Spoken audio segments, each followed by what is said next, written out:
का एक किसान था। उसने अपनी जमीन पर महाजन से रुपये उधार लिए थे, पर फसल बर्बाद होने के कारण वो रुपये वापस नहीं दे पा रहा था। कर्ज चुकाने के लिए उसने अपने बैल तक बेच दिए थे। भैया, मैंने अपने बैलों को बच्चों की तरह रखा है, इनका अच्छे से ध्यान रखना। भैया, अभी मैं इनकी आधी कीमत ही दे पाऊंगा, आधे रुपए अगले महीने ले लेना। भैया, मुझे अभी रुपयों की बहुत जरूरत है, इसीलिए तो बैल बेचे।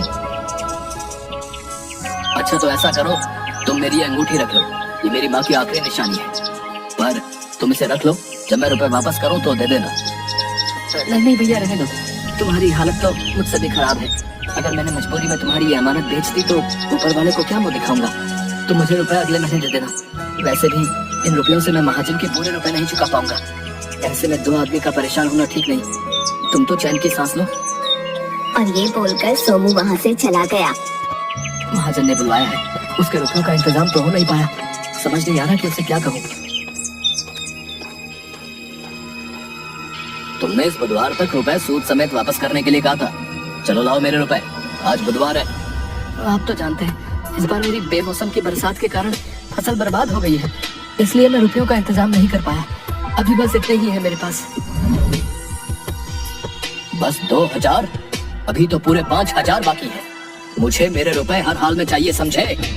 अब मुझे थोड़ा समय और दे दो। आप तो जानते हो कि मेरे इतने बुरे दिन पहले कभी नहीं आए।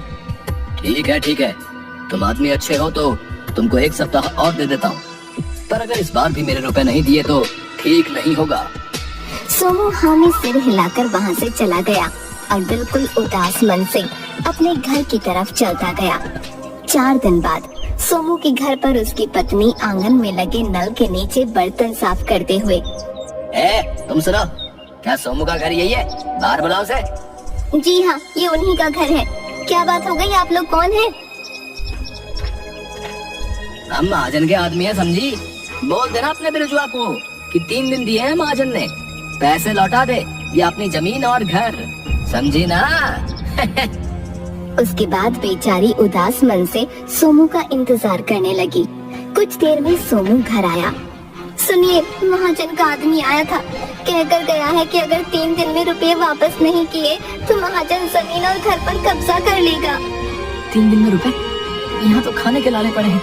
सुनिए, आप उस आदमी से रुपये वापस मांग लो जिसे पिछले साल दिए थे। नहीं, शमशेर से किस मुंह से रुपए वापस मांगू?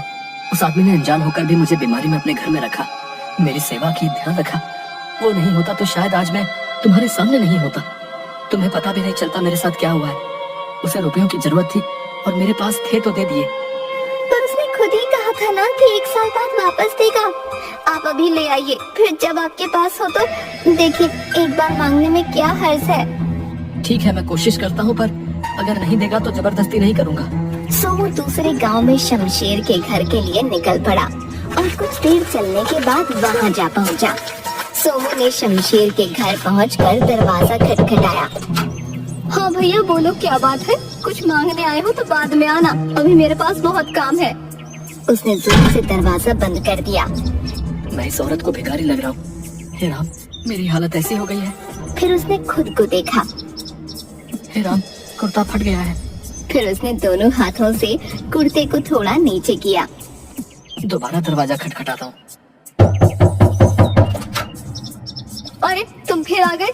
तुम लोग भी ना बिल्कुल चैन नहीं लेने देते। पर वो क्या? अब रुको यहीं। औरत अंदर चली गई। अरे, ये तो कुछ सुन ही नहीं रही। औरत एक रोटी लेकर आई। ये लो, अभी सब्जी नहीं है तो प्याज के साथ खा लेना, और हाँ, अब पैसे मत मांगना, रोटी दे रही हूँ, चुपचाप ले लो। पर आप मेरी बात तो सुनो। अरे, अभी भी कुछ कहना है? शमशेर को बुला दो, उससे काम है। कौन शमशेर? इस घर का मालिक है ना शमशेर, मुझे उससे थोड़ा काम है। शमशेर? कौन शमशेर? इस घर के मालिक मेरे पति रमानाथ हैं, समझे? मैं पिछले साल शमशेर के साथ इस घर में पूरे 15 दिन रहा था। ओ भिखारी, तुम पिछले साल की बात कर रहे हो रे? मेरे ब्याह को 10 साल हो गए हैं। मैं 10 साल से यहाँ रह रही हूँ। मेरे पति जन्म से। ये घर उनके पुरखों का है, पुरखों का, समझे? और मैं शमशेर के साथ इसी घर में था। तुम भिखारी होकर मेरा घर हड़पना चाहते हो? देखो, सीधे सीधे यहाँ से निकल लो, वरना ठीक नहीं होगा। मेरी बात तो सुनो। चलो चलो, निकलो यहाँ से। अगली बार दरवाजा खटखटाया तो मार खाओगे। औरत ने उसके मुंह पर दरवाजा बंद कर दिया। सोमू थक हार कर एक पेड़ के नीचे बैठ गया। क्या हाल हो गया है मेरा, पहनने को ढंग का एक कपड़ा नहीं, खाने को दाना नहीं। तभी एक आदमी उसके सामने एक सिक्का फेंक कर चला गया।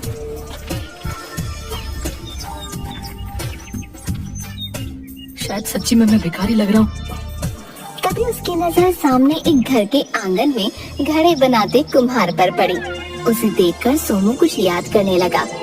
सोमू सड़क पर चक्कर खाकर गिर गया। उसे बहुत चोट लगी और खून बहने लगा। तभी वहाँ शमशेर आ गया। ए भैया संभल कर, लो मेरा हाथ पकड़ो। शमशेर ने उसे सहारा देकर खड़ा किया और घर ले गया। तुम तो चलने की हालत में नहीं हो, तुम्हें तो बहुत तेज बुखार भी है। ऐसा करो, कुछ दिन यही मेरे साथ इस घर में रहो, जब अच्छे हो जाओ तो चले जाना। सोमू खड़े होने की कोशिश करता है पर गिर गया। अरे रे भैया संभल कर, कहीं ऐसा ना हो कि जिंदगी भर न चल पाओ। ना ना ऐसा मत बोलो, तो आराम करो। शमशेर ने उसकी बहुत सेवा की। सोमू अब थोड़ा बहुत चलने लगा। यहाँ भीतर पड़े पड़े जी घबराने लगा है, थोड़ा बाहर हो आऊं। अकेले कहीं चक्कर खा के गिर ना पड़ो, अभी भी बहुत कमजोर लग रहे हो। चलो मैं भी चलता हूँ। दोनों घर से बाहर निकले तो सामने वाले घर में घड़े बनाते हुए कुम्हार ने आवाज दी। ए भैया कहाँ जा रहे हो? तुम तो जब से आए हो घर में ही कैद हो, बाहर ही नहीं निकलते। दोनों उसके पास जाते हैं। भैया तबीयत ठीक नहीं है, इतने दिनों से कोई आज जाकर बुखार उतरा है। एकदम मुरझाए लग रहे हो। तभी मैं सोचूं पड़ोस में नया आदमी आया और कोई बातचीत नहीं। ए देखो, तुमको तो ढंग से धोती तक बांधनी नहीं आती है। ठीक तो है? नहीं ठीक नहीं है, तुमको चलने में दिक्कत हो रही होगी। मैं बताता हूँ ठीक कैसे होगी। कुम्हार ने सोमू की धोती को थोड़ा पीछे से खींचा। अब ठीक लग रही है, अब सही है। सोमू कुम्हार के पास गया। भैया जरा सुनो तो। तुम अंदर मत आओ, वहीं रहो। पता चले कुछ तोड़ फोड़ दिया तो बिना बात के नुकसान हो जाएगा। वहीं से बोलो क्या चाहिए। तुमसे कुछ पूछना है। अच्छा मैं आता हूँ। बोलो क्या बात है। भैया मुझको पहचाना नहीं तो कौन हो तुम? मैं पिछले साल वो सामने वाले घर में तुमने मुझको धोती बांधनी सिखाई थी। सोमू तुम ये का हाल बना रखा भैया, फिर से कहीं चक्कर खा के गिर गए क्या? सोमू ने मुंह लटका लिया। शाम होने को आई है, चलो अंदर आओ, पहले नहा धोकर कुछ खा पी लो, फिर बात करेंगे। रात को सोमू और कुम्हार खाना खाते हुए। भैया मैं सुबह से इस गांव में शमशेर को ढूंढ रहा हूँ, पर कोई आदमी सीधा जवाब नहीं दे रहा। कौन शमशेर? इस गांव में कोई शमशेर नाम का आदमी मैं भी नहीं जानता। क्या गजब करते हो भैया, उस दिन जब तुमने मुझको धोती बांधनी सिखाई और वो मेरे साथ खड़ा था। अरे नहीं, ऐसा कैसे हो सकता है? मुझे अच्छे से याद है तुम अकेले थे, तभी मैं सोच रहा था कि अकेला आदमी घर के बाहर ही नहीं निकलता। भैया याद करो ना, शमशेर तुम्हारा पड़ोसी सामने वाले घर में रहता था। उसने मेरी बहुत सेवा की थी। जाते समय मुझसे पूरे 5,000 रुपए उधार भी लिए थे। कहा था 1 साल बाद वापस करूंगा। अरे तुमको कोई भरम हुआ भैया? सामने वाले घर में तो रमानाथ रहता है। रमानाथ और उसका परिवार पिछले साल गंगा जी गए थे, तो मुझे लगा तुमको घर की रखवाली के लिए बुलाया है। मैंने जब भी तुम्हें देखा अकेले देखा था। तो मुझे इस गांव के बारे में कुछ नहीं पता भैया। मुझे तो यहाँ शमशेर लेकर आया था। 25-26 साल का लंबा चौड़ा लड़का, काला, लंबी लंबी मूछें, आगे एक दांत टूटा हुआ। आगे का दांत टूटा हुआ, ऐसा हुलिया और शमशेर। देखो भैया, ऐसा एक आदमी था तो था, मतलब इस हुलिये का एक शमशेर था, पर वो 3 साल पहले अचानक गायब हो गया था। धरती निकल गई या आसमान, किसी को नहीं पता। 3 साल पहले गायब हो गया। अरे नहीं भैया, मैं तो पिछले साल ही मिला हूँ। भैया लगता है शमशेर के नाम से किसी ने ठगी की है। मैंने तो यहाँ तक सुना है कि वो गलत काम करता था, 2 नंबर का धंधा, और उसी के किसी दुश्मन ने, समझ रहे ना?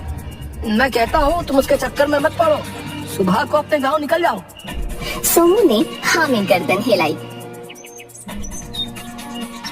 भैया तुम्हारा बहुत एहसान, मेरे तो कपड़े भी फट गए थे।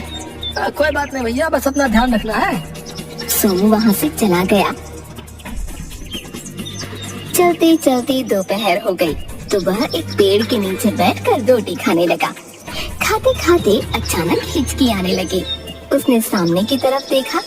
सामने पेड़ के पीछे से कोई झांक रहा था। ये कौन है? अरे ये तो शमशेर है। सोमू सब कुछ छोड़कर उसी ओर भागने लगा। दोनों भागने लगे, आगे आगे शमशेर और पीछे बिरजू। सोमू उसके पीछे भागते हुए जंगल में पहुंच गया कि अचानक वो पत्थर से टकरा गया। रुक, मैं रुपये, मेरे रुपए वापस कर। शमशेर भाग गया। एक बार हाथ तो लग, छोड़ूंगा नहीं। सोमू आगे की ओर बढ़ गया, तभी उसे झील के पास शमशेर दिख गया। शमशेर उसे देखकर भागने लगा। सोमू उसके पीछे भागने लगा। आगे केवल एक दरवाजा लगा हुआ था। शमशेर उसके गोल गोल भागने लगा और सोमू भी। एक फालतू दरवाजा खड़ा कर दिया है। शमशेर दिखते ही उसने उसके पैरों की ओर डंडी फेंकी। वो शमशेर की धोती में फंस गई और शमशेर दरवाजे से टकरा गया। अब आया उठ हाथ में।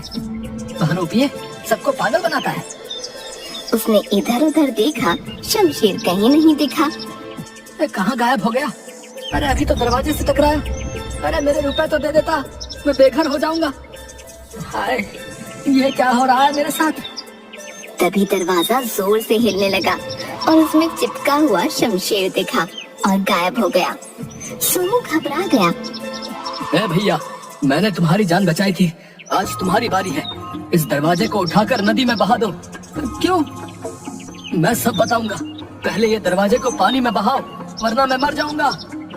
कहीं मुझे कुछ, अगर शमशेर उस समय मेरा ध्यान नहीं रखता तो मैं पिछले साल ही मर गया होता। मेरे रुपयों से बड़ा इसका एहसान है। सोमू ने दरवाजे को हाथ लगाया और हटा लिया। ये दरवाजे में से कुछ चुभ रहा है। उसने फिर हिम्मत करके दरवाजे को उठाया और नदी में बहा दिया। जैसे ही दरवाजा नदी में डूबा, शमशेर सोमू के सामने प्रकट हो गया। ये क्या माजरा है? भैया, मैं तुमको सब बताता हूँ। पहले मैं बहुत लालची था। हमारे यहाँ एक बाबा जी आए थे। वो दरवाजे वाली जगह पर ध्यान लगा कर बैठे थे। ओ बाबा जी, मेरा एक काम कर दो। बोलो बेटा। वो रमानाथ आपको बहुत मानता है, उसे समझाओ कि अपना पुश्तैनी मकान मुझे बेच दे। बेटा, मैं सन्यासी हूँ, इन सांसारिक कामों में नहीं पड़ता। देखो बाबा, मुझे वो घर हर कीमत पर चाहिए। मैं उसके साथ जोर जबरदस्ती नहीं कर सकता, क्योंकि पूरा गांव उसके साथ है। वो आपका कहा नहीं टालता, तो ये काम आपको करना पड़ेगा। वरना क्या? जहाँ बैठे हो वहाँ से कभी उठ नहीं पाओगे। आप मुझे जानते नहीं हो। बेटा, तुम स्वार्थ में अंधे हो गए हो, सुधर जाओ। अरे मुझे सुधरने को कहता है? कहकर उसने बाबा को पकड़ना चाहा, परंतु बाबा ने एक फूंक मारी और शमशेर दरवाजे में परिवर्तित हो गया।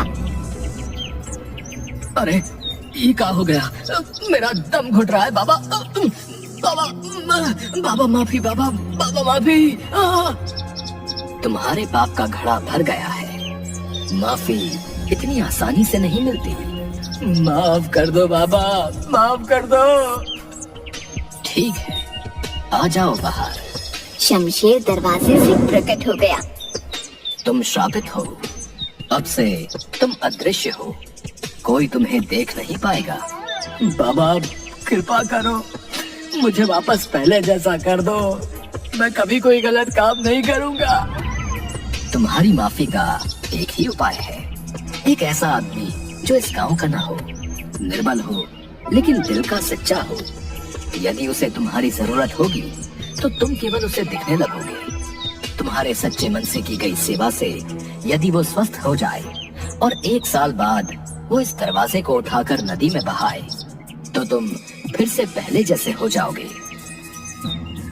ऐसा तो पहले कभी सुना नहीं। जब मैं तुम्हें दिखने लगा तो मैं समझ गया कि तुम ही वो आदमी हो, पर मैं तब तुम्हें ये सब नहीं बता सकता था। इसलिए तुमसे रुपए उधार लिए कि तुम 1 साल बाद इसी बहाने वापस आ जाओ। तुम बहुत होशियार आदमी हो, गायब होकर वापस इस दुनिया में आ गए। शमशेर ने वहीं मिट्टी में गड्ढा खोदकर एक डिब्बा निकाला। ये लो तुम्हारे रुपए, जैसे दिए थे वैसे ही है। सूद मैं बाद में दे दूंगा। ना भैया, मेरा काम इन्हीं रुपयों से हो जाएगा। देखो आज फिर तुमने मेरी मदद कर दी। तुम बहरूपिया नहीं हो भैया, तुमने तो मेरी जिंदगी वापस की है। अब मैं भी तुम्हारी तरह सच्चा आदमी बनूंगा।